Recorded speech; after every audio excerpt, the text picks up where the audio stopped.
ಅಯೋಧ್ಯೆ ರಾಮ ಮಂತ್ರಾಕ್ಷತೆ ಅಂದರೇನು? ಯಾಕಿಷ್ಟು ಮಹತ್ವ? ಹೇಗೆ ಬಳಸಬೇಕು? ಅಯೋಧ್ಯೆ ರಾಮ ಮಂದಿರ ಉದ್ಘಾಟನೆಗೆ ಕೆಲವು ದಿನಗಳು ಬಾಕಿ ಇವೆ. ಈ ಹಿನ್ನೆಲೆಯಲ್ಲಿ ಈಗಾಗಲೇ ಅಯೋಧ್ಯೆಯಿಂದ ಮಂತ್ರಾಕ್ಷತೆ ಪ್ರತಿ ಊರಿಗೂ ತಲುಪುತ್ತಿದೆ. ಈ ಮಂತ್ರಾಕ್ಷತೆಯು ಪ್ರತಿ ಮನೆಗೂ ತಲುಪಿಸುವ ಜವಾಬ್ದಾರಿಯನ್ನು ಸ್ವಯಂ ಸೇವಕರು ವಹಿಸಿಕೊಂಡಿದ್ದಾರೆ. ಅಂತೆಯೇ ಹಲವೆಡೆ ಮಂತ್ರಾಕ್ಷತೆಯನ್ನು ತಲುಪಿಸುವ ಕಾರ್ಯವನ್ನು ಮಾಡಲಾಗುತ್ತಿದೆ. ಹಾಗಿದ್ರೆ ಮಂತ್ರಾಕ್ಷತೆ ಅಂದರೆ ಏನು? ಅದರ ಮಹತ್ವವೇನು? ಮಂತ್ರಾಕ್ಷತೆ ಸ್ವೀಕರಿಸಿದ ಬಳಿಕ ಏನು ಮಾಡಬೇಕು ಎಂಬುದರ ಬಗ್ಗೆ ಇಲ್ಲಿ ತಿಳಿಯೋಣ. ರಾಮ ಮಂತ್ರಾಕ್ಷತೆ ಅಂದರೇನು? ಹಿಂದೂ ಧರ್ಮದಲ್ಲಿ ಅಕ್ಕಿ ಅಥವಾ ಅಕ್ಷತೆಗೆ ಹೆಚ್ಚಿನ ಪ್ರಾಮುಖ್ಯತೆ ಇದೆ. ನಾವು ಯಾವುದೇ ದೇವರ ಸನ್ನಿಧಾನಕ್ಕೆ ಭೇಟಿ ನೀಡಿದರೂ ಅಲ್ಲಿ ಮಂತ್ರಾಕ್ಷತೆಯನ್ನು ಪ್ರಸಾದದ ರೂಪದಲ್ಲಿ ಹಾಗೂ ದೇವರ ಆಶೀರ್ವಾದದ ರೂಪದಲ್ಲಿ ನೀಡಲಾಗುತ್ತದೆ. ಎಲ್ಲ ಶುಭ ಕಾರ್ಯಗಳಿಗೂ ಅಕ್ಷತೆಯನ್ನು ಬಳಕೆ ಮಾಡುತ್ತಾರೆ. ಈ ಸಂದರ್ಭದಲ್ಲಿ ಬಳಸುವ ಅಕ್ಷತೆಯನ್ನು ಲಕ್ಷಾಂತರ ಜನರ ಆಶೀರ್ವಾದ, ಪ್ರಾರ್ಥನೆ ಇರುತ್ತದೆ. ವೇದಗಳಲ್ಲಿ ಉಲ್ಲೇಖವಾಗುವ ಅಕ್ಷತೆಯನ್ನೇ ಇಲ್ಲೂ ಬಳಸಲಾಗಿದೆ. ಆದರೆ ರಾಮನ ಹೆಸರಿನೊಂದಿಗೆ ಅಕ್ಕಿಯನ್ನು ಪ್ರತಿ ಮನೆಗೂ ತಲುಪುತ್ತಿರುವುದಕ್ಕೆ ರಾಮ ಮಂತ್ರಾಕ್ಷತೆ ಎಂದು ಕರೆಯಲಾಗುತ್ತದೆ. ಯಾಕಿಷ್ಟು ಮಹತ್ವ? ಅಯೋಧ್ಯೆ ರಾಮ ಮಂದಿರದಿಂದ ಆಗಮಿಸಿರುವ ರಾಮ ಮಂತ್ರಾಕ್ಷತೆ ಪ್ರತಿ ಹಿಂದೂಗಳ ಮನೆಗೆ ತಲುಪಿ ರಾಮನಲ್ಲಿದ್ದಂತಹ 16 ಸಾತ್ವಿಕ ಗುಣಗಳು ಪ್ರತಿ ಹಿಂದುವಿನಲ್ಲಿ ಬರುವಂತಾಗಲಿ ಅನ್ನೋ ಆಶಯವೂ ಇದೆ. ಜೊತೆಗೆ ರಾಮ ಮಂತ್ರಾಕ್ಷತೆಯು ಸುಖ, ನೆಮ್ಮದಿ ಹಾಗೂ ಅಭಿವೃದ್ಧಿಯ ಸಂಕೇತವೂ ಆಗಿದೆ. ಇದಕ್ಕೂ ಶುಭ ಕಾರ್ಯಕ್ರಮದಲ್ಲಿ ಬಳಸುವ ಅಕ್ಷತೆಗೂ ವ್ಯತ್ಯಾಸವಿದೆ. ವಿತರಣೆ ಮಾಡುವುದು ಹೇಗೆ? ಕಾರ್ಯಕರ್ತರು ಮನೆಗೆ ತೆರಳಿ ಅಯೋಧ್ಯೆಯಿಂದ ಬಂದಿರುವ ಮಂತ್ರಾಕ್ಷತೆ ವಿತರಿಸುವ ಸಂದರ್ಭದಲ್ಲಿ ಆ ಮಂತ್ರಣ ಪತ್ರಿಕೆಯ ಜೊತೆಗೆ ರಾಮ ಮಂದಿರದ ಭಾವಚಿತ್ರ ಇರಬೇಕು.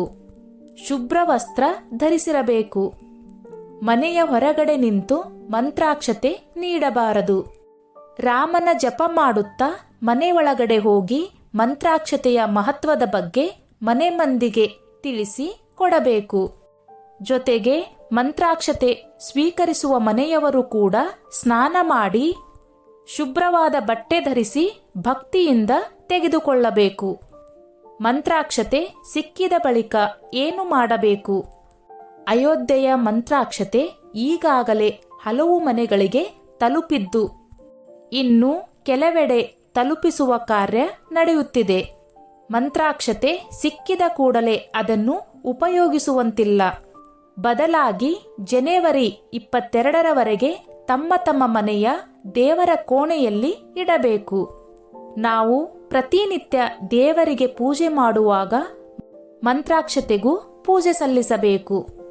ಅಯೋಧ್ಯೆಯಲ್ಲಿ ಜನವರಿ 22ರಂದು ರಾಮನ ಪ್ರಾಣ ಪ್ರತಿಷ್ಠಾಪನೆಯ ಬಳಿಕ ಮಂತ್ರಾಕ್ಷತೆಗೆ ದಿವ್ಯ ಶಕ್ತಿ ಪ್ರಾಪ್ತವಾಗುತ್ತದೆ ಎಂಬ ನಂಬಿಕೆಯಿದೆ. ಆ ನಂತರ ಮಂತ್ರಾಕ್ಷತೆಯನ್ನು ಬಳಸಬೇಕು. ಹೇಗೆಲ್ಲ ಮಂತ್ರಾಕ್ಷತೆಯನ್ನು ಬಳಸಬೇಕು? 1. ಊಟದ ಅಕ್ಕಿ ಜೊತೆಗೆ ಸೇರಿಸಿ ಬೇಯಿಸಿದ ಅನ್ನ ಮಾಡಿ ಸೇವಿಸಬಹುದು. 2. ಮನೆಯಲ್ಲಿ ಪಾಯಸ ಮಾಡಿ ಅದರ ಜೊತೆಯೂ ಸೇವಿಸಬಹುದು. 3. ದೇವರ ಕೋಣೆಯಲ್ಲಿಯೂ ಇಟ್ಟುಕೊಳ್ಳಬಹುದು. 4. ಮನೆಯ ಮುಂದಿನ ಬಾಗಿಲಿನ ಮೇಲೆ ಹಳದಿ ಬಟ್ಟೆಯಲ್ಲಿ ಕಟ್ಟಿ ಇಟ್ಟುಕೊಳ್ಳಬಹುದು. 5. ಮಂತ್ರಾಕ್ಷತೆಯನ್ನು ಹಳದಿ ಬಟ್ಟೆಯಲ್ಲಿ ಕಟ್ಟಿ ಹಣ, ಚಿನ್ನ ಇಡುವ ಕಪಾಟುಗಳಲ್ಲಿ ಇಟ್ಟುಕೊಳ್ಳಬಹುದು. ಇದರಿಂದ ಆರ್ಥಿಕ ಪರಿಸ್ಥಿತಿ ಸುಧಾರಣೆ ಆಗುತ್ತದೆ. ಮನೆಗೆ ಕೆಟ್ಟ ದೃಷ್ಟಿ ಬಿದ್ದರೆ ನಿವಾರಣೆ ಆಗುತ್ತದೆ. ಜೊತೆಯಲ್ಲಿ ಹನುಮಂತನ ಅನುಗ್ರಹ ಪ್ರಾಪ್ತಿಯಾಗುತ್ತದೆ. 6. ಮನೆಯವರೆಲ್ಲ ಹಂಚಿಕೊಂಡು ಶ್ರದ್ಧೆಯಿಂದ ತಲೆಗೆ ಹಾಕಿಕೊಳ್ಳಬಹುದು. ಮಂತ್ರಾಕ್ಷತೆಯಲ್ಲಿ 1-2 ಕಾಳು ತಲೆಗೆ ಹಾಕಿದ ಮೇಲೆ 1-2 ಕಾಳು ಬಾಯಿಗೆ ಹಾಕಿ ನುಂಗಬೇಕು. ಎಂದಿಗೂ ಅಗೆಯಬಾರದು. ಯಾವುದೇ ಒಳ್ಳೆಯ ಕೆಲಸವನ್ನು ಪ್ರಾರಂಭಿಸುವ ಮೊದಲು ಈ ಮಂತ್ರಾಕ್ಷತೆಯನ್ನು ತೆಗೆದುಕೊಂಡು ಪ್ರಾರ್ಥಿಸಿ ಸೇವನೆ ಮಾಡಿ. ಯಶಸ್ಸು ಸಿಗುತ್ತದೆ. ಟ್ರಸ್ಟ್ ವತಿಯಿಂದ ಕೊಡುವ ಅಕ್ಷತೆಯನ್ನು ಜಾಸ್ತಿ ಕೊಡುವುದಿಲ್ಲ, ಅಂದರೆ ಸ್ವಲ್ಪ ಕೊಡುತ್ತಾರೆ. ಒಂದು ವೇಳೆ ನಿಮಗೆ ಜಾಸ್ತಿ ಅಕ್ಷತೆ ಬೇಕಿದ್ದರೆ ನೀವೇ ಮನೆಯಲ್ಲಿ ತಯಾರಿಸಬಹುದು. ಅಕ್ಕಿಗೆ ಶುದ್ಧವಾದ ಅರಿಶಿನ ಮತ್ತು ತುಪ್ಪವನ್ನು ಸೇರಿಸಿ ಅಕ್ಷತೆಯನ್ನು ತಯಾರಿಸಿ.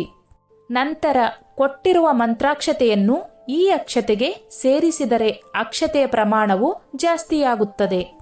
ಆದರೆ ಯಾವುದೇ ಕಾರಣಕ್ಕೂ ಅಕ್ಷತೆಗೆ ನೀರನ್ನು ತಾಗಿಸಬಾರದು. ಯಾವುದೇ ಕಾರಣಕ್ಕೂ ಅಕ್ಷತೆ ಬೀಳದಂತೆ ನೋಡಿಕೊಳ್ಳಿ. ಒಂದು ವೇಳೆ ಅಕ್ಷತೆ ನೆಲಕ್ಕೆ ಬಿದ್ದರೆ ಪೊರಕೆಯಿಂದ ತೆಗೆಯಬಾರದು. ಶುದ್ಧವಾದ ಬಟ್ಟೆಯಲ್ಲಿ ತೆಗೆದು ತೆಂಗಿನ ಮರ, ತುಳಸಿ ಗಿಡ ಅಥವಾ ಯಾವುದಾದರೂ ಹೂವಿನ ಗಿಡಕ್ಕೆ, ಇಲ್ಲವಾದರೆ ಯಾರೂ ತುಳಿಯದಂತಹ ಜಾಗದಲ್ಲಿ ಹಾಕಬೇಕು.